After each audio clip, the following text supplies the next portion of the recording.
નમો લોહે સૌહરિહંતાણમ નમો લોહે સૌવેદાનમ નમો લોહે સૌઆયર્યાન નમો લોહે સૌજયાન નમો લોહે સૌત્રિકાળવતી શ્રાવણમ ઓમકારમિંદુ સંયુક્ત નિત્યમ જયંતિ યોગિના કામદમ મોક્ષદો છે ઓંકારાય નમો નમઃ મંગળમ ભગવાન વિરો મંગળમ ગૌતમોર્મિ મંગળમ કુંકુંદાર્યો વિજેન્દ્રમોષ મંગળમ નમઃ સમયસારાય સ્વાનુભૂત્યા ચકાસ્તે ચિત સ્વભાવાય ભવાય સર્વમાં વિભાવ નિયુત નિરાકાર.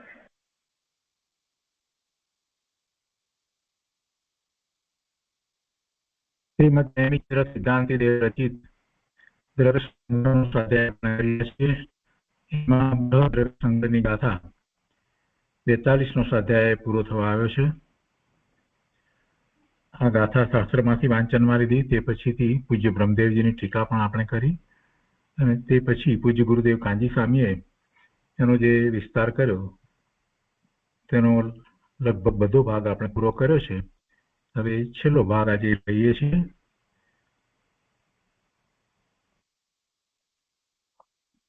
બૃહદ દ્રવ્ય સંગ્રહ પ્રવચન ભાગ બીજો, એના પાના નંબર 144. ભાદરવા વદ બીજ શુક્રવાર 5/9/1952 ના દિવસનું પ્રવચન છે. ગુરુદેવ આગળ અહીંયા કહે છે કે આત્મામાં નિત્ય જ્ઞાન આદિ અનંત ગુણ છે. અનિત્ય રાગાદિ તે વિભાવ છે. દેહ ઇન્દ્રિય તો પર છે. આત્મામાં નિત્ય જ્ઞાન આદિ અનંત ગુણ છે. અનંત ગુણ નિત્ય છે એટલે એ અનંત ગુણનો સમૂહ એવું દ્રવ્ય, આત્મદ્રવ્ય, જીવ દ્રવ્ય એ નિત્ય છે. અને જે સમય સમયે બદલાય છે એવી જે પર્યાય છે એ અનિત્ય છે. એટલે રાગ આદિ એ વિભાવ છે, એ અનિત્ય છે. અનિત્ય રાગ આદિ તે વિભાવ છે. અને દેહ ઇન્દ્રિય તો પર છે, એ પણ અનિત્ય છે. આત્મા તો સદાય અરૂપી અતિન્દ્રિય હોવાથી દેહથી જુદો છે. ઇન્દ્રિયો સહિત છે ત્યારે શરીર સહિત છે, ત્યારે સંસાર પર્યાય છે. અને ઇન્દ્રિયો રહિત છે એટલે શરીર રહિત છે. મન, વાણી, કાયા, ઇન્દ્રિય એમાંનું કાંઈ નથી ત્યારે પણ આત્મા તો છે. તો એ સિદ્ધની પર્યાય છે, એ સિદ્ધ દશા છે. એટલે સદાય જ્યારે સંસાર અવસ્થામાં છે ત્યારે પણ ખરેખર તો એ શરીરથી રહિત છે, એટલે ઇન્દ્રિયથી રહિત છે. અને એનો જ્ઞાન સ્વભાવ છે. એ ઇન્દ્રિયો દ્વારા જાણે છે એમ નથી, પણ એ અતિન્દ્રિયપણે જ એનો જ્ઞાન સ્વભાવ પ્રવર્તે છે, જે દેહથી જુદો છે. એટલે આત્મા તો સદાય અરૂપી અતિન્દ્રિય હોવાથી દેહથી જુદો છે અને સ્વભાવથી પૂર્ણ સ્વતંત્ર જ્ઞાન આનંદપણે રહેનારો છે. રાગ આદિ ક્ષણિક છે અને ટળી જાય છે. એ એની પર્યાયમાં થાય છે અને સમયે સમયે એ બદલાતા જાય છે. તેથી તેનાથી રહિત અનાદિ અનંત ચૈતન્ય સ્વભાવ છે તે જ ઉપાદેય છે. તેની યથાર્થ રુચિ તે સમ્યક દર્શન છે અને તે મોક્ષ માર્ગનું પ્રથમ અંગ છે. આગળ કહે છે કે રત્નત્રય એટલે મોક્ષ માર્ગ, તેનું બીજું અંગ સમ્યક જ્ઞાન છે. તે સ્વપરને જાણે છે. સમ્યક દર્શન તે મોક્ષ માર્ગનું પ્રથમ અંગ છે એમ કહ્યું. અને પછી કહે છે કે રત્નત્રય એટલે 3 રત્ન છે, તેમાં મોક્ષ માર્ગનું બીજું અંગ સમ્યક જ્ઞાન છે. તે સ્વપરને જાણે છે, તથા તે સ્વપર પ્રકાશક જ્ઞાતાપણે પરિણમે છે. કોઈ આત્મા પરનું કંઈ કરી શકે એવો નથી. જાણે પણ કંઈ કરી શકે એવું આત્માનું સ્વરૂપ નથી. શરીર વિના, રાગ વિના આનંદપણે રહી શકે છે, આવું સ્વરૂપ છે. તેને ભૂલી પર્યાયમાં મિથ્યા રુચિ દ્વારા પરમાં મમતા કરે છે. સ્વભાવમાં ત્રિકાળ ક્ષમતા છે. મમતા કરે છે એ તો પર્યાયમાં, અને એમાં તો ભૂલ છે. પોતાના સ્વરૂપને ભૂલી અને પર્યાયમાં મિથ્યા રુચિ દ્વારા પરમાં મમતા કરે છે. એટલે એ એનું સ્વરૂપ નથી. સ્વભાવમાં ત્રિકાળ ક્ષમતા છે, પરમ આનંદ છે. તેની વિકૃતિ તે વિશેષતારૂપ દુઃખ છે. તે દુઃખનો અત્યંતપણે નાશ કરવાનો ઉપાય પ્રીતિથી સાંભળે અને સમજે, તેમજ અવિનાશી સુખરૂપ પોતે જ છે એમ નિઃશંકપણે રુચિ કરે અને તેની જ ભાવના કરે તો ધર્મ થાય છે. ભાવના એટલે એકાગ્રતા.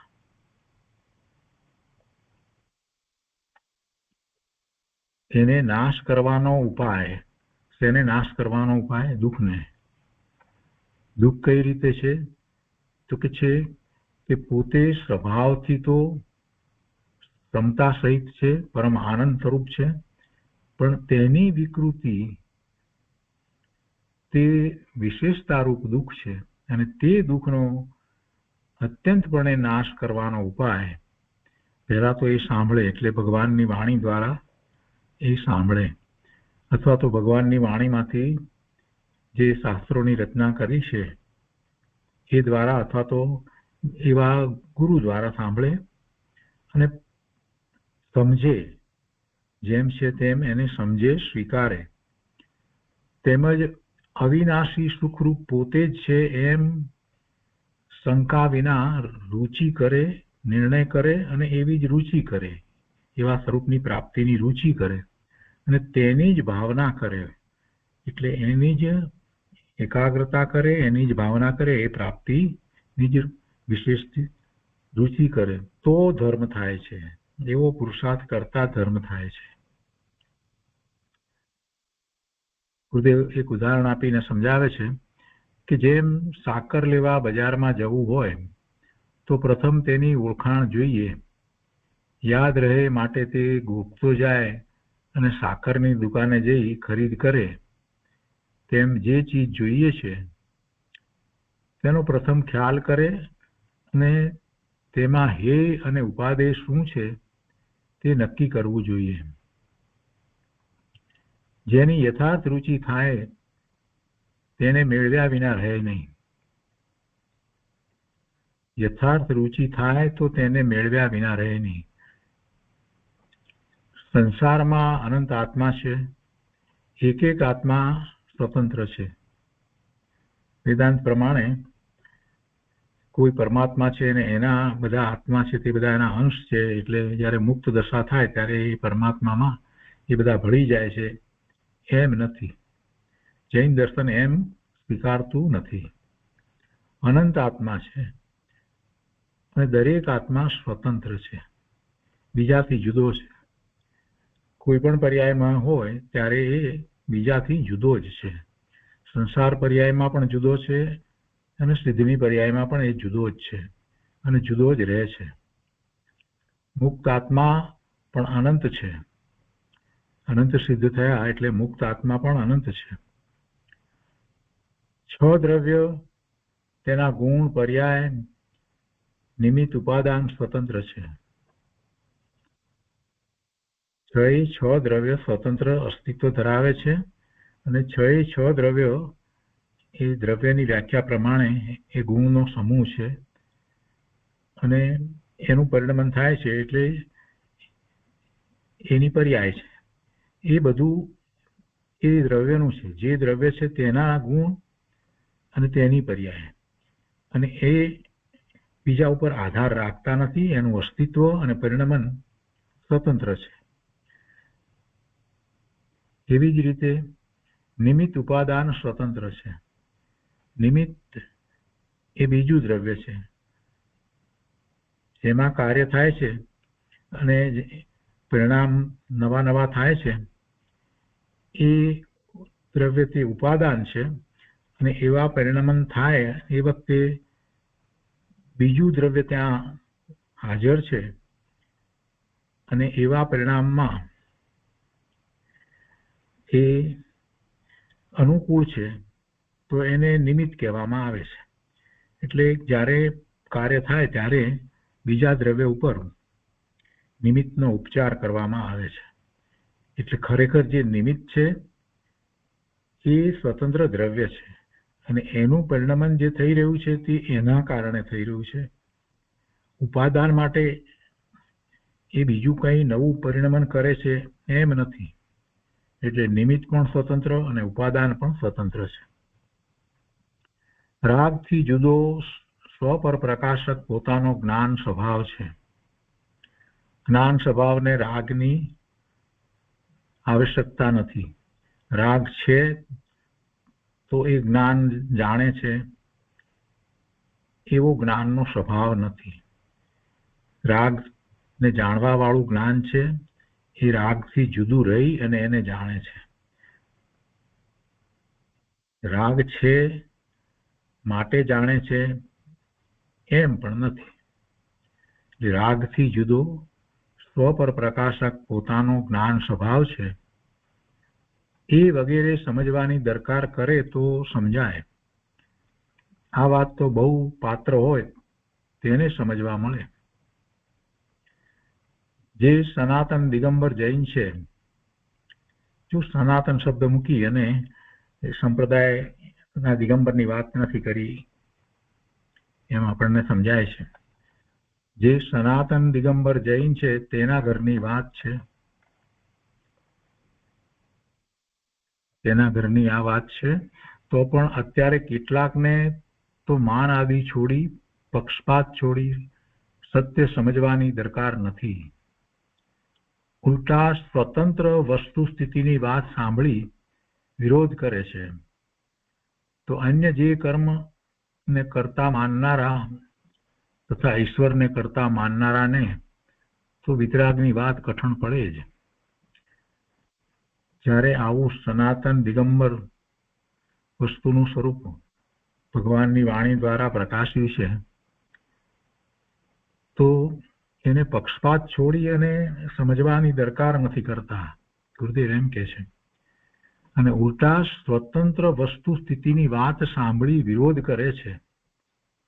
હવે જ્યારે એ લોકોને આ વાત મળી છે, સનાતન જૈન દર્શનની વાત, અને છતાં પણ એ સ્વતંત્ર વસ્તુ સ્થિતિની વાત આવી એટલે એનો વિરોધ કરે છે. નિમિત્ત વિના કાર્ય થાય નહીં, નિમિત્ત આવે તો કાર્ય થાય વગેરે વાતો લઈને બેઠા છે. નિમિત્તથી પણ કાર્ય થાય ને ઉપાદાનથી પણ કાર્ય થાય ને આવી અનેક પ્રકારે મિથ્યા માન્યતાઓ લઈને બેઠા છે અને વિરોધ કરે છે. તો કે છે કે એવા એને જાણે છે છતાં ઉલટા સ્વતંત્ર વસ્તુ સ્થિતિની વાત સાંભળી વિરોધ કરે છે. તો અન્ય બીજાઓ કે જે કર્મ અને કર્તા માનનારા, કર્મને કર્તા માનનારા તથા ઈશ્વરને, એટલે કર્મને કરતા માનનારામાં તો જૈન પણ આવી જાય છે કે કર્મ બધું કરે, કર્મ કરતા થઈ અને બધું કરે, કર્મ જે કરે તે પ્રમાણે જ થાય. જીવ તો કાંઈ કરી શકે નહીં, જીવ તો નિર્માલ્ય. એટલે કર્મને કરતા માનનારા તથા ઈશ્વરને કરતા માનનારા એટલે અન્યમતી, કે ઈશ્વર જગતનો કરતા છે અને ઈશ્વરની ઈચ્છા વિના એક પાંદડું પણ હલે નહીં એવું માનનારા, ઈશ્વરને કરતા માનનારા. તો ગુરુદેવ કહે છે કે એવું જે માને છે એને તો વિતરાગની વાત કઠણ પડે જ. એમને તો વિતરાગની વાત કઠણ પડે જ. નિજ શુદ્ધ આત્માને જાણવા રૂપ જ્ઞાન મુખ્ય સ્વમાં કામ કરે છે. નિજ શુદ્ધ આત્માને, પોતાનો શુદ્ધ આત્મા, એને જાણવા રૂપ જ્ઞાન મુખ્ય સ્વમાં કામ કરે છે. એટલે સ્વ પર પ્રકાશક એવો જ્ઞાનનો સ્વભાવ છે. પણ વાસ્તવમાં તો એ જેને એવું પૂર્ણ જ્ઞાન થયું છે કેવળી પરમાત્માને, એ તો સ્વમાં જ રહ્યા છે. એ સ્વનું જ જ્ઞાન કરે છે એટલે સ્વને જ અનુભવે છે. પરને પ્રકાશે છે એ તો બીજી વાત થઈ. મુખ્ય તો સ્વમાં કામ કરે છે, પણ જ્ઞાનનો સ્વભાવ જ એવો છે એટલે જ્ઞેય માત્ર એમાં પ્રકાશે છે એટલે પર પ્રકાશે છે. નિજ શુદ્ધ આત્માને જાણવા રૂપ જ્ઞાન મુખ્ય સ્વમાં કામ કરે છે અને અનાકુળતામાં વર્તે છે તે પ્રગટ પર્યાય સ્વભાવ સન્મુખ વર્તતા તે જ્ઞાનમાં એક આનંદનો ખ્યાલ આવ્યો. તે જ્ઞાન સ્વસંવેદન રૂપ સ્વવિકલ્પ છે. સ્વમાં કામ કરે છે એટલે જ્ઞાન સ્વ તરફ વળે છે, સ્વને જાણે છે, સ્વને અનુભવે છે અને એમ છે તો પછી કોઈ આકુળતા નથી એટલે અનાકુળતામાં વર્તે છે. સ્વમાં કામ કરે છે ત્યારે એને આકુળતા હોતી નથી, કેમ કે સ્વમાં કોઈ આકુળતા થાય એવો ગુણ નથી.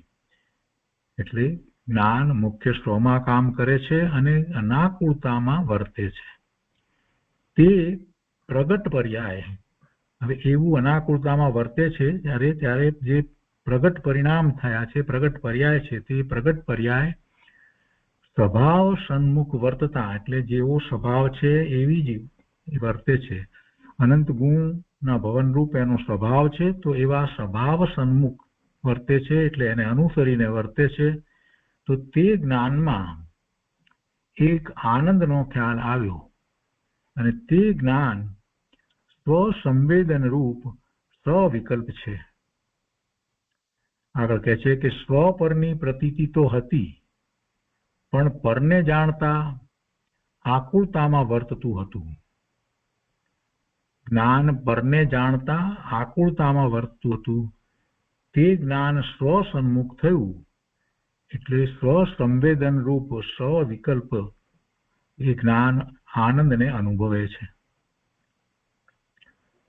શું કહે છે ગુરુદેવ કે સ્વ પરની પ્રતીતિ તો હતી, કેમ કે જ્ઞાનનો સ્વભાવ જ એવો છે કે પરને પણ જાણે, પણ પરને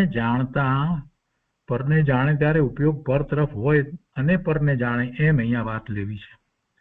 એટલે કે છે કે પરને જાણતા આકુળતામાં વર્તતું ઉપયોગ પર તરફ વળ્યો છે તો આકુળતા છે, ઉપયોગ સ્વ તરફ વળે છે તો અનાકુળતા છે. એટલે પરને જાણતા આકુળતામાં વર્તતું હતું તે જ્ઞાન સ્વસન્મુખ થયું તો રાગને ન જાણતા એકલા આનંદને જાણવામાં જોડાયું. તે જ સ્વસંવેદન રૂપ એક આકાર છે. આમાં સ્વસંવેદન રૂપ એક આકાર જ્ઞાનનો જ્યારે એ સ્વસન્મુખ થાય ત્યારે હોય છે. આગળ કહે છે કે સ્વભાવ તો મુખ્યપણે જ્ઞાન અને આનંદ છે. એકલા વિકારને લક્ષમાં લેતું તે તો અજ્ઞાન છે. તે મિથ્યા દશા પલટતા તે જ્ઞાનની શુદ્ધતામાં એકતા થઈ.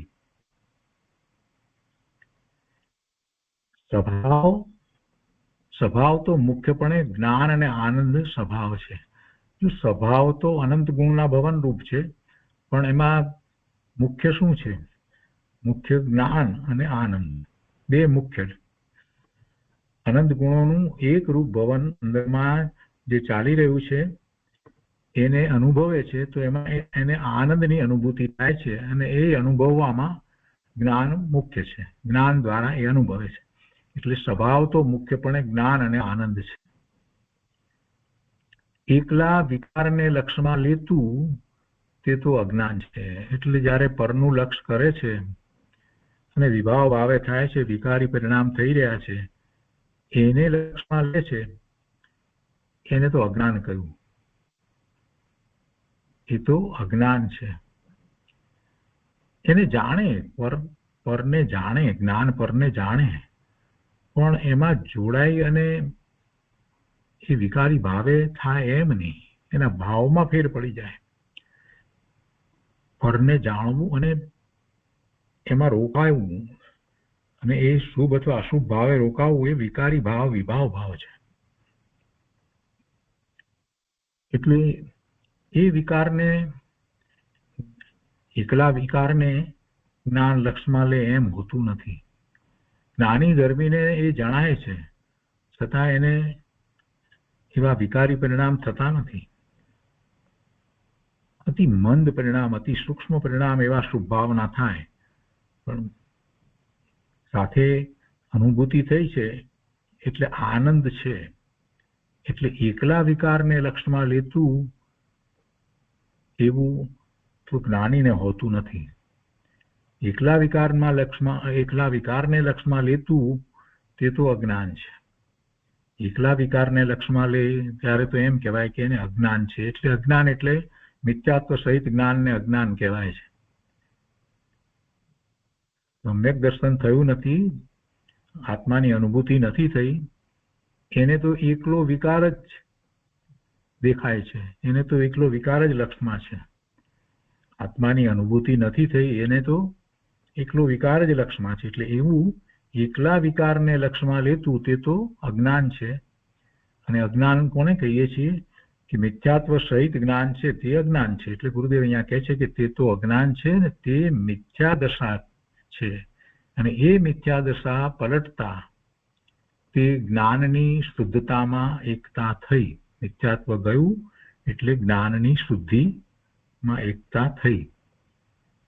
જ્ઞાન આનંદને જાણવા રૂપે પ્રગટ થયેલું જ્ઞાન તે સ્વસંવેદન જ્ઞાન નિશ્ચય સમ્યક જ્ઞાન છે. અને આનંદનો ખ્યાલ કરતું હોવાથી તે જ્ઞાન સવિકલ્પ છે. આત્માને જાણે છે, અને જાણે છે એટલે શું જાણે છે? આનંદને જાણે છે, આનંદને અનુભવે છે. અને અનંત ગુણના ભવનને પણ એ પોતે એ રીતે જાણે છે, અનુભવે છે. એટલે એ જ્ઞાન સવિકલ્પ કહેવાય અથવા તો સાકાર કહેવાય. જ્યારે આત્માની અનુભૂતિ કરે છે ત્યારે તે વખતે જે જ્ઞાન છે એ જ્ઞાન જેને જાણે છે એ શું છે તો અનંત ગુણનો અંશ એમાં એને પ્રગટ અનુભવમાં આવે છે. એટલે એ સવિકલ્પ કહેવાય. અને એ સિવાય બીજું કાંઈ પણ એને અનુભવમાં આવતું નથી, બહારમાંનું પરનું કાંઈ પણ. એટલે એ અપેક્ષાએ એ નિર્વિકલ્પ છે. અહીંયા તો સવિકલ્પ ને નિર્વિકલ્પ જ્ઞાનની વાત ચાલે છે ને, વિષય એ ચાલી રહ્યો છે. શિષ્યનો પ્રશ્ન હતો ને કે તમે નિર્વિકલ્પ જ્ઞાનને કઈ રીતે કહ્યું, અને એને બંને અપેક્ષાથી સમજાયું કે કોઈ અપેક્ષાએ જ્ઞાન સવિકલ્પ પણ છે અને કોઈ અપેક્ષાએ નિર્વિકલ્પ પણ છે. એટલે બહારમાં પરને એને જાણે છે, અનુભવે છે એમ જ્યારે કહેવામાં આવે છે ત્યારે પણ એનું સવિકલ્પણું અને નિર્વિકલ્પણું સમજાવ્યું. પૂજ્ય બ્રહ્મદેવજી બહુ સરસ રીતે સમજાવ્યું. અને સાથે ને સાથે જ્યારે સ્વનું લક્ષ કરે છે ત્યારે પણ એનું સવિકલ્પણું અને નિર્વિકલ્પણું કઈ રીતે છે એ પણ સમજાવ્યું. અને એનો જ વિસ્તાર અત્યારે ચાલી રહ્યો છે. ગુરુદેવ એ વાત સમજાવે છે કે આત્માનું લક્ષ કરે છે ત્યારે જ્ઞાન સવિકલ્પ છે એમ કે છે. તો નિર્વિકલ્પણું ત્યારે જ એ જ વખતે છે. તો એ શેનું નિર્વિકલ્પણું? તો કે પરને જાણતું નથી, પર સંબંધીનો કોઈ વિકલ્પ નથી, એટલે એ નિર્વિકલ્પણું છે. તો કે છે જ્ઞાન આનંદને જાણવા રૂપે પ્રગટ થયેલું જ્ઞાન તે સ્વસંવેદન જ્ઞાન નિશ્ચય સમ્યક જ્ઞાન છે. અને આનંદનો ખ્યાલ કરતું હોવાથી તે જ્ઞાન સવિકલ્પ છે. તે જ સ્વને જાણતું છતાં રાગની એકતાથી, રાગના વેદનથી ખાલી છે, રાગ વિનાનું છે, માટે નિર્વિકલ્પ છે. હવે એ રાગને જાણતું નથી, રાગથી ખાલી છે, રાગથી શૂન્ય છે. સ્વને જાણે છે ત્યારે એ રાગથી રહિત છે. એટલે કે છે કે તે જ સ્વને જાણતું છતાં રાગની એકતાથી, રાગના વેદનથી ખાલી છે, શૂન્ય છે, માટે નિર્વિકલ્પ છે. સ્વસંવેદન પૂર્વક વસ્તુની પ્રતીતિમાં ભેદ નથી, પણ રાગથી જુદું પડી જ્ઞાન સ્વભાવને જાણે છે ત્યાં બુદ્ધિપૂર્વક રાગ નથી, અને અબુદ્ધિપૂર્વકના અસ્થિરતાના વિકલ્પો વર્તમાનમાં વર્તે છે, છતાં તેની મુખ્યતા નથી. તેથી એકલા જ્ઞાન આનંદ એક પ્રકારનો ખ્યાલ છે. એ અપેક્ષાએ જ્ઞાનને નિર્વિકલ્પ કહે છે. સવિકલ્પપણું આત્માને જાણે છે ત્યારે આપણે એમ કહીએ કે નિર્વિકલ્પ, પણ એમાં સવિકલ્પ અને નિર્વિકલ્પ બંને છે. સૂક્ષ્મતાથી જ્યારે વિચાર કરીએ, નિશ્ચયથી સમ્યક જ્ઞાનનો વિચાર કરીએ, ત્યારે એ અનંત ગુણના ભવનને જાણે છે. એમાં અનંત ગુણનો અંશ પ્રગટ થયો છે એવું એ જ્ઞાન છે. એટલે એ સવિકલ્પ કહેવાય છે. અને એ જ વખતે રાગની એકતાથી, રાગના વેદનથી, રાગના લક્ષથી એ ખાલી છે, શૂન્ય છે. એ વખતે કોઈ રાગ નથી, પરનું લક્ષ નથી, માટે એ નિર્વિકલ્પ છે.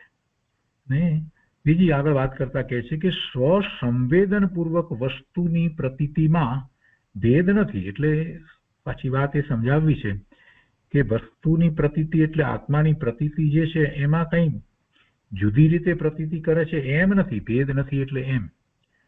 પણ બધા જ ગુણોના અંશ એમાં પ્રગટ અનુભવમાં આવે છે, આનંદ અનુભવાય છે, એટલે એમાં સવિકલ્પ કહેવાયું. પણ છતાંય જેવું છે તેવું જ અનુભવે છે. સ્વસંવેદનપૂર્વક વસ્તુની પ્રતીતિમાં ભેદ નથી, અભેદપણે વસ્તુ છે એમ જ એ તો અનુભવે છે. પણ રાગથી જુદું પડી જ્ઞાન સ્વભાવને જાણે છે, ત્યાં બુદ્ધિપૂર્વક રાગ નથી. અને અબુદ્ધિપૂર્વકના અસ્થિરતાના વિકલ્પો વર્તમાનમાં વર્તે છે. જો પૂર્ણ જ્ઞાનની વાત નથી, કેવળ જ્ઞાનની વાત નથી. એટલે હજી અબુદ્ધિપૂર્વકના અસ્થિરતાના વિકલ્પો વર્તમાનમાં વર્તે છે. એટલા માટે વર્તે છે કે હજી ચારિત્ર મોહનીય કર્મની પ્રકૃતિ હજી સત્તામાં પડી છે, એનો ક્ષય થયો નથી. એટલે અબુદ્ધિપૂર્વકના અસ્થિરતાના વિકલ્પો વર્તમાનમાં વર્તે છે, છતાં તેની મુખ્યતા નથી. તેથી એકલા જ્ઞાન આનંદ ને અનુભવે છે. એ એક પ્રકારનો જ ખ્યાલ છે, જ્ઞાન આનંદનો જ એક પ્રકારનો ખ્યાલ છે. પેલો બીજો પ્રકાર જે છે અબુદ્ધિપૂર્વકના અસ્થિરતાના વિકલ્પો, એ અબુદ્ધિપૂર્વક બુદ્ધિમાં આવે નહીં એવા, તો એનું તો લક્ષ પણ નથી, એનો ખ્યાલ નથી. એ અપેક્ષાએ જ્ઞાનને નિર્વિકલ્પ કહે છે. હવે આગળ શુદ્ધ આત્મા જ ઉપાદેય છે, તેની રુચિ અને મુખ્યતા થઈ અંદર જોડાણો, ત્યાં રાગની અને રાગના વિષયોની મુખ્યતા ન રહી. પહેલા નિર્ણય થયો એવો શુદ્ધ આત્માનો, અને શુદ્ધ આત્મા જ ઉપાદેય છે, તેની રુચિ અને મુખ્યતા થઈ અને એવો પુરુષાર્થ ઉપડ્યો, ત્યારે એ અંદર જોડાણો, ત્યાં રાગની અને રાગના વિષયોની મુખ્યતા ન રહી. પર સન્મુખતાનો અભાવ થયો. સ્વસન્મુખ થયો એટલે પર સન્મુખતાનો અભાવ થયો. ઉપયોગ સ્વ તરફ વળ્યો એટલે પરથી પરાંગમુખ થયો. તે અપેક્ષાએ જ્ઞાનને નિર્વિકલ્પ કહેલ છે. બહારની વાત તો અનાદિની બેઠી છે. જ્ઞાતા સૂત્રમાં ભગવાનના નામે કલ્પિત વાતો ગોઠવી છે. ગુરુદેવ બીજી વાત કરે છે, જે સંપ્રદાયમાં કેટલીક વાતો એવી આવે છે એના વિશે કહે છે કે બહારની વાતો તો એને અનાદિની બેઠી છે, અને જ્ઞાતા સૂત્રમાં ભગવાનના નામે કલ્પિત વાતો ગોઠવી છે. ભગવાન મહાવીર કહે છે કે હે મેઘ, તું પૂર્વ ભવે સંકિત પામ્યો ન હો તો પણ પ્રાણીની અનુકંપાથી તે સંસાર પરિત કર્યો. આવી વાત ભગવાનના નામે મહાવીર ભગવાને કહ્યું. એવી રીતે એવા શાસ્ત્રમાં સૂત્રમાં કલ્પિત વાતો ગોઠવી છે. એવું હોય નહીં. તું પૂર્વ ભવે સંકિત પામ્યો ન હો તો પણ પ્રાણીની અનુકંપાથી તે સંસાર પરિત કર્યો. એ કેવી રીતે બને? પ્રાણી પ્રત્યેની અનુકંપાના ભાવથી સંસાર પરિત થઈ જાય અને સિદ્ધ દશા પ્રાપ્ત કરી લે. એવું બને નહીં. એટલે ગુરુદેવ કહે છે કે પણ એ વાત જ ખોટી છે, એવી વાત હોય જ નહીં. પરની દયા પાળવાથી પુણ્યનો બંધ પડે, પણ કઈ સંસાર પરિત થાય એમ હોય નહીં. પરની દયારૂપ શુભરાગથી સંસાર પરિત કોઈ રીતે થાય નહીં. અને દયા ધર્મની વાત જૈન દર્શનમાં કહેવામાં આવે છે ને, તો એ દયાના સ્વરૂપને ગુરુદેવે બહુ સ્પષ્ટ સમજાવ્યું છે કે દયા એટલે આત્માની પોતાની દયા. પોતાના સ્વભાવ ભાવની હિંસા થાય છે એ હિંસા ન થાય એવો દયા ધર્મ.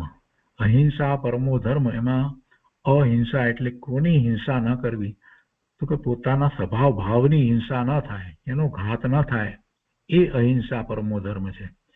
બાકી પરની દયા પાળવાનો તો એને વિકલ્પ આવે, એ તો સ્વભાવ છે. અને પરની દયા ખરેખર જીવ પાળી શકતો નથી. પરિણામ તો જે થવાના હોય તે જ થાય. એને ભલે સ્વભાવ આવે કોઈને બચાવવાનો, અભયદાન આપવાનો, એ વાત જુદી છે. અને જેને માટે એ ભાવ આવ્યો હોય એના પરિણામ થવા એ જુદી વાત છે. પેલાના પરિણામ તો એને જે સાતા અસાતા વેદનીના ઉદય હોય એ પ્રમાણે, અથવા તો આયુષના જે પ્રમાણે બંધ હોય એ પ્રમાણે થાય.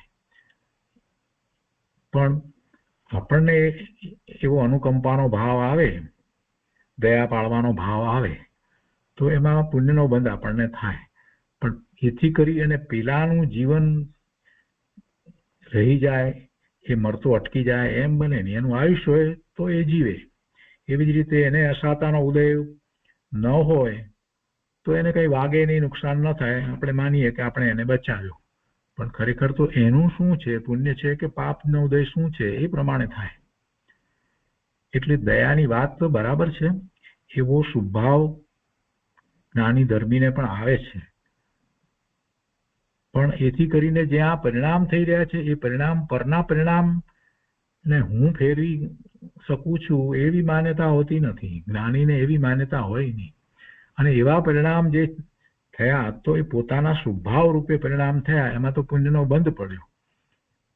એથી કરી અને એને સંસાર પરિત થાય એમ બને નહીં, સંસારથી રહિત થઈ જાય એમ બને નહીં. સંસાર રહિત થવા માટે તો પોતે શુદ્ધ ભાવે થવું પડે.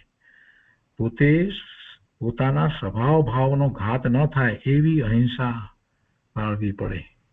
સ્વભાવ ભાવનો ઘાત ક્યારે ન થાય. ચારે ચાર ઘાતી કર્મોની પ્રકૃતિઓ પડી છે. 47 પ્રકૃતિ ઘાતી કર્મની હોય અને એના ઉદયો વર્તતા હોય અને એ પ્રમાણે એને સ્વભાવ ભાવનો ઘાત થતો હોય, એ ક્યારે ન થાય કે જ્યારે ચારે ચાર ઘાતી કર્મોનો ક્ષય થાય. તો શું ચારે ઘાતી કર્મોનો ક્ષય કાંઈ પકડીને કરી શકાય છે? એવું તો વસ્તુનું સ્વરૂપ નથી. તો પછી કેવી રીતે થાય? તો કે સ્વભાવ ભાવે જ રહે.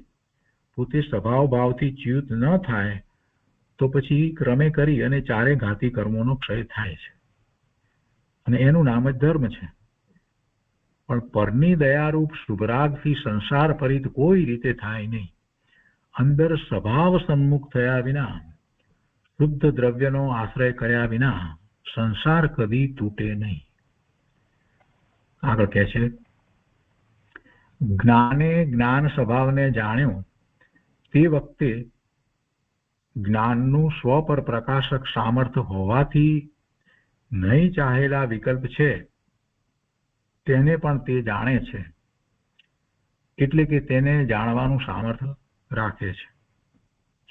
સ્વ પર પ્રકાશક સ્વભાવ જ એવો છે કે રાગને પણ જાણે, ભલે તે સમયે આ રાગ છે એમ ભેદ પાડીને ન જાણે, પણ રાગને પણ જાણે.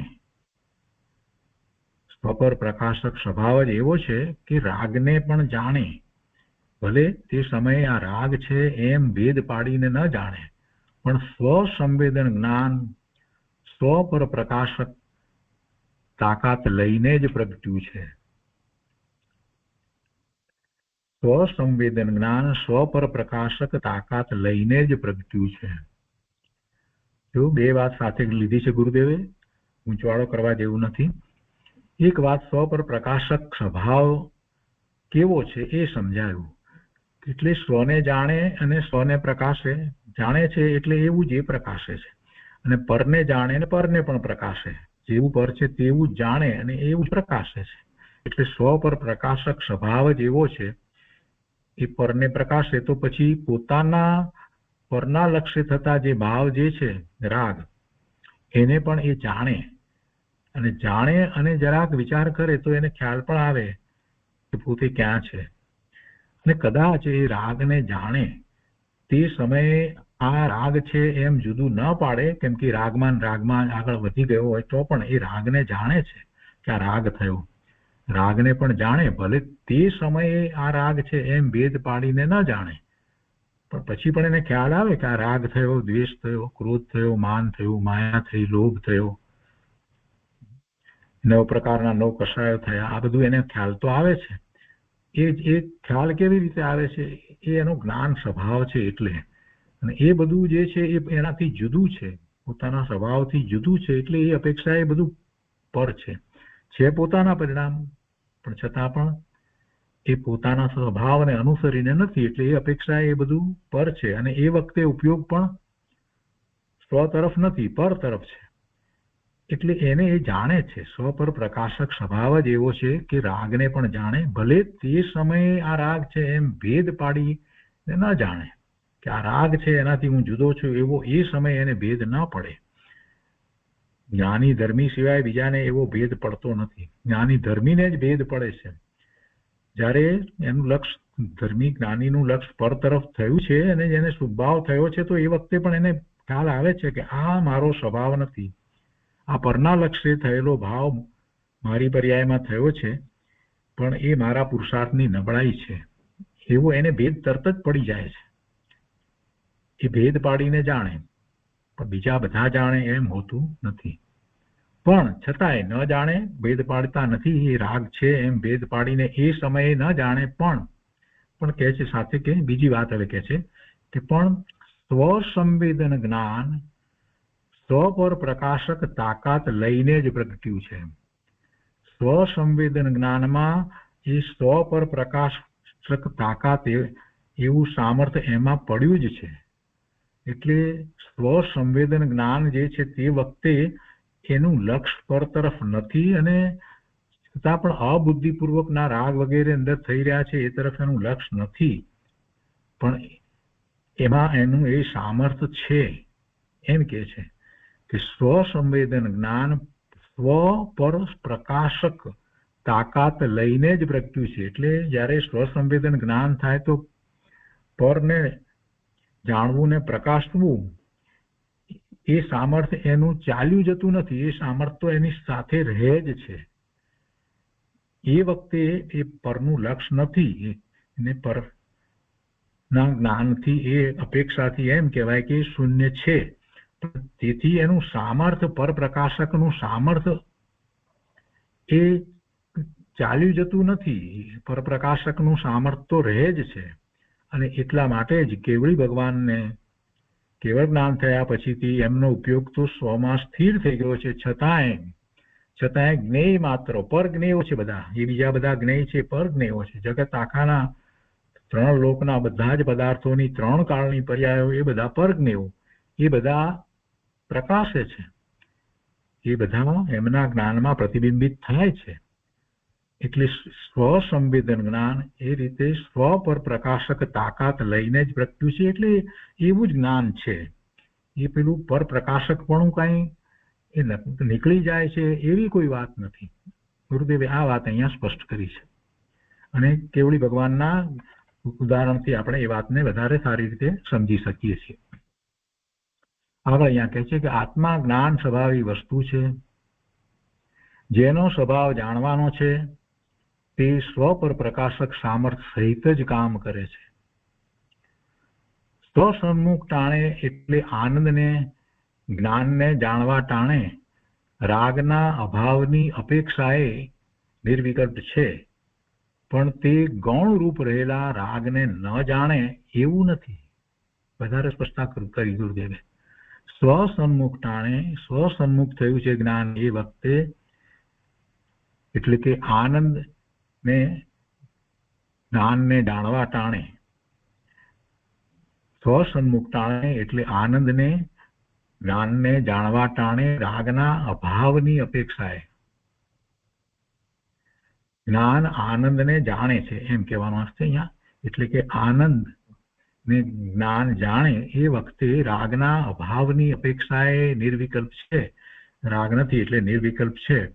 અને સ્વવિકલ્પ તો એ રીતે છે કે એ આનંદને અનુભવે છે, અનંત ગુણોને એ અનુભવે છે એટલે એ સ્વવિકલ્પ છે. અને નિર્વિકલ્પણું રાગના અભાવની અપેક્ષાએ રાગથી શૂન્ય છે એટલે નિર્વિકલ્પણું છે. છતાં પણ કે છે પણ તે ગૌણરૂપ રહેલા રાગને ન જાણે એવું નથી એમ કે છે. ગૌણરૂપ રહેલા રાગને ન જાણે એવું નથી. એટલે જ્ઞાન તો જાણે છે, જ્ઞાન ન જાણી શકે એવું નથી. એનું સામર્થ્ય વખતે એવું કઈ ચાલ્યું જાય એમ નથી. સૂક્ષ્મ રાગનો સદભાવ જાણવાની તાકાત તો છે જ. પોતાની અંદરમાં આત્માની અનુભૂતિ છે, આનંદની દશા છે, તો કે છે કે એ વખતે પણ સૂક્ષ્મ રાગ નો જે સદભાવ છે એને જાણવાની તાકાત તો છે જ. એ તાકાત કઈ ચાલી જતી નથી. જ્ઞાનનું એ સામર્થ્ય એ ચાલ્યું જતું નથી. જોકે તેનો મુખ્ય પ્રતિભાસ નથી એવી તાકાત તો છે, પણ એ સૂક્ષ્મ રાગ ની મુખ્યતા નથી એનો. એટલે કે છે કે જોકે તેનો મુખ્ય પ્રતિભાસ નથી, પણ તેને જાણવાનો સ્વ પર પ્રકાશક સ્વભાવ તો તે સમયે પણ છે. રાગને પ્રગટપણે ખ્યાલમાં ન લે તો પણ સ્વ પર પ્રકાશક તાકાત વાળું જ્ઞાન તો છે જ. સ્વસન્મુખ થયેલું જ્ઞાન રાગને એ વખતે સૂક્ષ્મ રાગ છે એને નથી જાણતું એમ નથી. કેમ કે એમ જો કહેવા જઈએ તો એ જ્ઞાનનું સામર્થ્ય ચાલ્યું ગયું, ઘટી ગયું એવો અર્થ થાય. એટલે એવું વસ્તુ સ્વરૂપ નથી. સામર્થ્ય તો એવું ને એવું જ છે. રાગને પ્રગટપણે ખ્યાલમાં ન લે તો પણ સ્વ પર પ્રકાશક તાકાત વાળું જ્ઞાન તો છે જ. સ્વ પર પ્રકાશક તાકાત વાળું જ્ઞાન તો છે જ. આગળ કહે છે કે બુદ્ધિપૂર્વકનો વિકલ્પ તૂટી એકલા આનંદ તરફનું જ્ઞાનને જાણે તે પ્રત્યક્ષ છે. તેનું નામ સ્વવિકલ્પ છે. રાગની ગૌણતા થતા અંશે અભાવ છે, તેથી તે નિર્વિકલ્પ છે. અને રાગને પણ જાણવાની તાકાત વાળું હોવાથી સ્વ પર પ્રકાશક છે. આમ આ સ્વવિકલ્પ, નિર્વિકલ્પ તથા સ્વ પર પ્રકાશક જ્ઞાનનું વ્યાખ્યાન આગમશાસ્ત્ર, અધ્યાત્મશાસ્ત્ર અને તર્કશાસ્ત્ર અનુસાર વિશેષ રૂપથી કહે તો ઘણું થાય. પણ અહીં આ અધ્યાત્મશાસ્ત્ર છે, તેથી યુક્તિ, આગમ, અનુભવપૂર્વક ટૂંકમાં તેનો મર્મ કયો છે. અને આ પ્રકારે રત્નત્રય રૂપ જે મોક્ષ માર્ગ તે અવયવી છે અને તેના આ બીજા અવયવ રૂપ સમ્યક જ્ઞાનનું વ્યાખ્યાન પૂરું થયું. પેલો સમ્યક દર્શન અવયવ લીધો, બીજો આ સમ્યક જ્ઞાન એ બીજો અવયવ લીધો, અને પછી સમ્યક ચારિત્ર ત્રીજો અવયવ લેશે. એટલે સમ્યક દર્શન, સમ્યક જ્ઞાન, સમ્યક ચારિત્રાણી, મોક્ષ માર્ગ. તો એ રીતે આ સમ્યક જ્ઞાનનું વ્યાખ્યાન પૂરું થયું. 42મી ગાથાનો વિસ્તાર અહીંયા પૂરો થાય છે. હવે એક વાત છે કે બ્રહ્મદેવજીએ જે ભેદની વાત કરી એ વાત ગુરુદેવે અહીંયા ભેદની વાત નથી લીધી. મૂળ ગાથાની અંદર જે ભેદની વાત કરવામાં આવી હતી એ ભેદની વાત એમાં લેવાઈ નથી. અને ભેદની અંદર મૂળ ગાથામાં છેલ્લી વાત હતી ભેદ, તો એ વાત આપણને એમ લાગે છે કે ગુરુદેવે લીધી નથી. એમાં છેલ્લી વાત એ હતી કે સંશય, વિમોહ અને વિભ્રમથી રહિત આકાર સહિત એટલે સવિકલ્પ સાકાર આત્મા અને પરના સ્વરૂપનું ગ્રહણ કરવું, જાણવું તે સમ્યક જ્ઞાન છે. અને તે અનેક પ્રકારે છે. એટલે ભેદની વાત હતી, અનેક ભેદમ. તો એ ભેદની વાતને પૂજ્ય બ્રહ્મદેવજીએ ખૂબ વિસ્તારથી લીધી. હવે અહીંયા બ્રહ્મદેવજીએ વાત લીધી એમાં તો ઘણી રીતે એ વાતને એમણે સમજાવી. એમાં 12 અંગની વાત લેવામાં આવી અને એ સિવાય પણ એમણે બીજી રીતે પણ એ બધી વાતને લીધી એમાં. તો એમાંથી કેટલીક વાત ગુરુદેવે લીધી છે અને આપણને એમ લાગે છે કે પેલા 12 અંગના નામ અને એ બધું જે છે ગુરુદેવે નથી લીધું, પણ શક્ય છે કે આ જે પ્રવચનો છે એમાંનો કેટલોક ભાગ કદાચ જેમને આ લખીને લીધો હશે તેમની પાસે ઉપલબ્ધ નહીં હોય, કેમ કે આના વ્યાખ્યાન નથી, રેકોર્ડિંગ નથી, પરંતુ આ લખાણ તરીકે છે તો એ કદાચ નહીં હોય એટલે નહીં લીધો હોય. એટલે ગુરુદેવે ન વાત એવી લીધી હોય એમ બની શકે નહીં. પણ તે છતાં પણ અહીંયા બ્રહ્મદેવજીની ટીકામાં જે રીતે વાત કરવામાં આવી છે એને ફરીથી વાંચી જવામાં આવે તો એ બધું સ્પષ્ટ થઈ જાય એવું છે. એના ભેદની વાત જે લેવામાં આવી, 12 અંગની વાત લીધી, પછી 14 પૂર્વની પણ વાત લીધી, એ બધી વાત એમાં આવી. અને બીજી રીતે પણ પછી એ વાત એમાં લીધી કે 63 સલાકા પુરુષ નું જે એમના ચરિત્ર વગેરેનું જ્ઞાન જે છે તે પ્રથમાન યોગ છે, પછી દ્રવ્યાન યોગ આત્મા સંબંધીનું જ્ઞાન છે તે દ્રવ્યાન યોગ છે, અને યતિ ધર્મને એટલે મુનિ ધર્મનું જ્યાં મુખ્યપણે કથન કરવામાં આવે છે જે ચરણાનું યોગ છે, અને શ્રાવક ધર્મનું પણ જ્યાં વર્ણન કરવામાં આવે ચરણાનું યોગ છે, અને જે લોક વિભાગ આદિનું વ્યાખ્યાન છે તે કર્ણાનું યોગ છે. તો એ ચારે અનુયોગ જે છે એ રીતે પણ એ ભેદ પાડી શકાય એ વાત એમણે લીધી. દ્રવ્યાનુયોગ, પ્રથમાનુયોગ, દ્રવ્યાનુયોગ, કર્ણાનુયોગ અને ચરણાનુયોગની વાત લીધી, એ રીતે વાત લીધી. અને પછી બીજી રીતે પણ પાછી એ જ વાત લીધી, એ જ વસ્તુને કે 6 દ્રવ્ય 5 અસ્થિકાય 7 તત્વ 9 પદાર્થમાં નિશ્ચયથી પોતાનું શુદ્ધ આત્મદ્રવ્ય, શુદ્ધ જીવાસ્તિકાય, નિજ શુદ્ધ આત્મ તત્વ અને નિજ શુદ્ધ આત્મ પદાર્થ ઉપાદેય છે, અને બાકીનું હેય છે. એમ સંક્ષિપ્તમાં હેય ઉપાદેયના ભેદથી વ્યવહાર જ્ઞાન 2 પ્રકારનું કહ્યું. આ બધાને વ્યવહાર જ્ઞાનમાં લીધું. અને પછી નિશ્ચય જ્ઞાનની વાત એમણે લીધી, નિશ્ચય સમ્યક જ્ઞાનની વાત એમણે કરી હતી. અને એ નિશ્ચય સમ્યક જ્ઞાનની વાત કરી એની અંદર 3 શલ્ય જે છે એ 3 શલ્ય રહિત છે એ વાત લીધી. અને ગુરુદેવે એ 3 શલ્યની વાત ખૂબ વિસ્તારપૂર્વક સમજાવી, એટલે એ બધી વાત તો આવી ગઈ. અનુયોગની વાત પણ આવી ગઈ છે. માત્ર પેલા જે 12 અંગ ને 14 પૂર્વ એ બધાના નામ વગેરેની જે વાત છે એ વાત તો કદાચ એવું થયું હોય કે આ લખાણમાં રહી હોય, એટલે એ ભાગ આમાં પુસ્તકમાં નહીં અપાયો હોય. તો આ રીતે આપણે આ 42મી ગાથાનો વિસ્તાર પૂરો કરીએ છીએ. આજનો સ્વાધ્યાય અહીંયા સુધી રાખીએ છીએ.